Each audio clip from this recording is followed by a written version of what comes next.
Hi, my name is Robert. Please read the comments in the About section of this video. It has valuable information and updates. My YouTube channel has a disclaimer video that I encourage you to watch. And please like, share, and subscribe. I hope you found what you're looking for. Thank you very much for watching. I'm pretty sure all of these V8 distributors are the same from 91 through 95, 3.8 or 4.2 engines. Because this distributor and the wires is kind of wedged under this coolant hose, I recommend that you drain a little bit of the coolant, enough to get that upper hose empty, and then remove the hose. That's the first step that I took.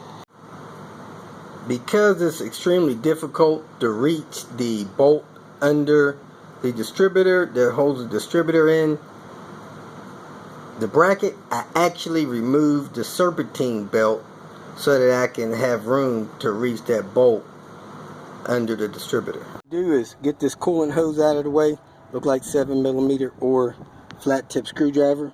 I'm gonna remove that. Then I'm gonna pop these clips loose, pull the distributor cap off, get these wires out of the way. I'm sure he knows how to wire them, but if you don't, you need to mark these wires in the distributor so you can get this stuff back together. Use a Sharpie or something like that so you don't get this mixed up. On the cylinders on this Range Rover, it looks like 1 is here, 3, 5, 7, and then on the passenger side from the front, 2, 4, 6, 8. And then on the cap, we got 1, 2, let's see, 7, 5, 8. Trying to figure out what this one is. 4,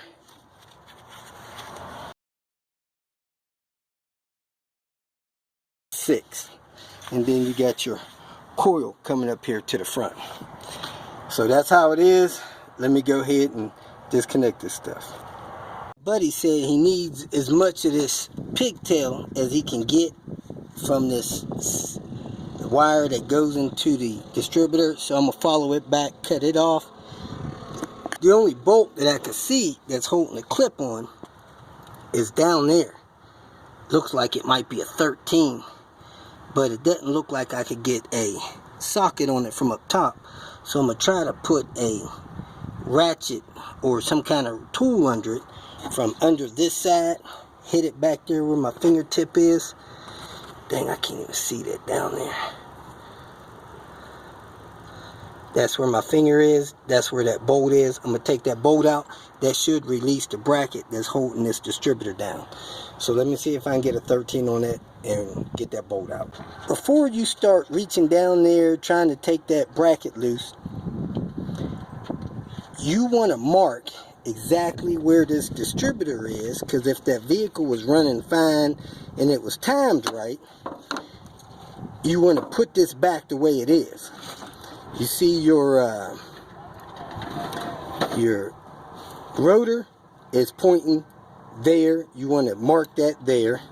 Your distributor is positioned here on an orientation to the engine with your wire that way, your EGR or vacuum this way. You want to mark that stuff, because when you start taking that bolt loose, you're going to loosen this up, and you don't want this turning like this, because this adjusts your timing, and you don't want to mess that up. So make sure you mark everything where it is. It was easier for me to reach the bolt with the serpentine belt loose. Use a short 16. I'm using this 16 to reach under there, put it on the bolt, and take little jabs at taking that bolt loose. So when I get it loose, that bracket should come off, the distributor should turn and come out, and I'll have the distributor in my hand. Of course, I do need to unplug this wire, but I'm going to cut it for my buddy's purposes. Wherever this wire is going, looks like it's going way down under here. So make sure you mark your distributor where it needs to be before you start taking it loose. That off. I can't tell if it's a 14 or a 15. One of my 14 goes on a little bit, the other one doesn't, so it's probably a 15. But somehow my 16 got it off, and man, it's definitely not a 16, so we'll call it a 15. Let me see if I can lift this up and out of here with that bolt loose. Let me see if I can get that bracket off of there.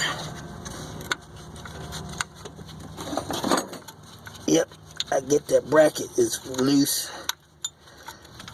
So let me see if I can get this distributor to turn up and off out of this engine.